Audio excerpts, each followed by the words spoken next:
तो चलिए सीधा रुख करेंगे सिरसा की तरफ, जहां पर सांसद कार्तिकेय शिमला का अभिनंदन समारोह कार्यक्रम आयोजित किया गया है। देखिए तस्वीरें। था इस बात का कि माननीय मुख्यमंत्री जी हमारी बात सुनेंगे और उसके ऊपर कार्रवाई भी करेंगे।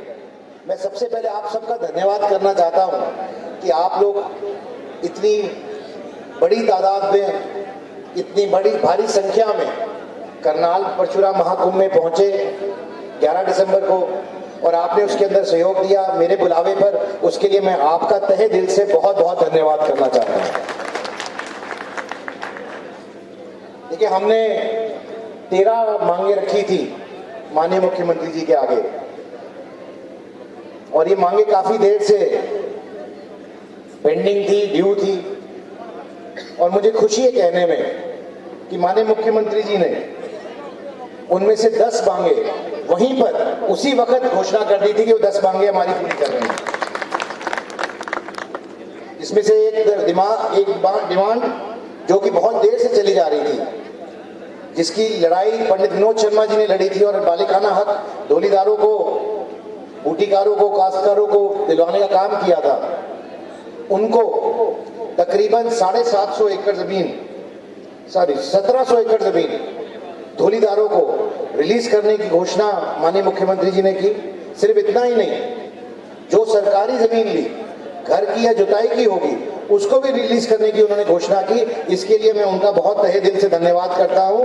और ये डिमांड बहुत देर से समाज की चल आ रही थी। जो दूसरा विषय, बहुत महत्वपूर्ण विषय रहा, वो था बराबर की जमीन का।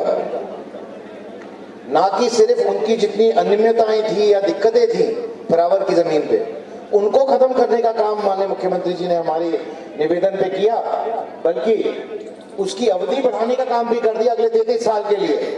और इसकी भी कार्रवाई काफी आगे पहुंच चुकी है। बहुत ही जल्द इसकी भी नोटिफिकेशन हो जाएगी, इसकी भी घोषणा हो जाएगी, अध्यादेश आ जाएगा।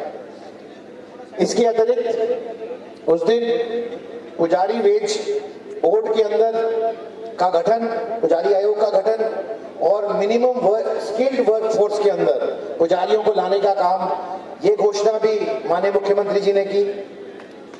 इसका भी बहुत फायदा समाज को हुआ और पूरे पुजारी समाज को भी हुआ। मैं इसके लिए भी उनका धन्यवाद करना चाहता हूं।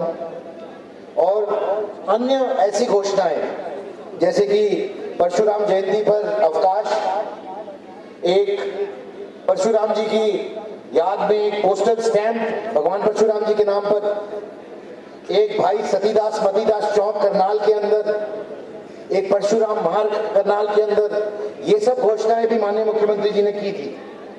इसके अतिरिक्त परसों ही अध्यादेश जारी किया गया है, नोटिफिकेशन आ गई है कि कैथल में बनने वाला मेडिकल कॉलेज भगवान परशुराम जी के नाम पे बनेगा, और ये पहला काम भी कार्यान्वित करने का काम माननीय मुख्यमंत्री जी ने किया।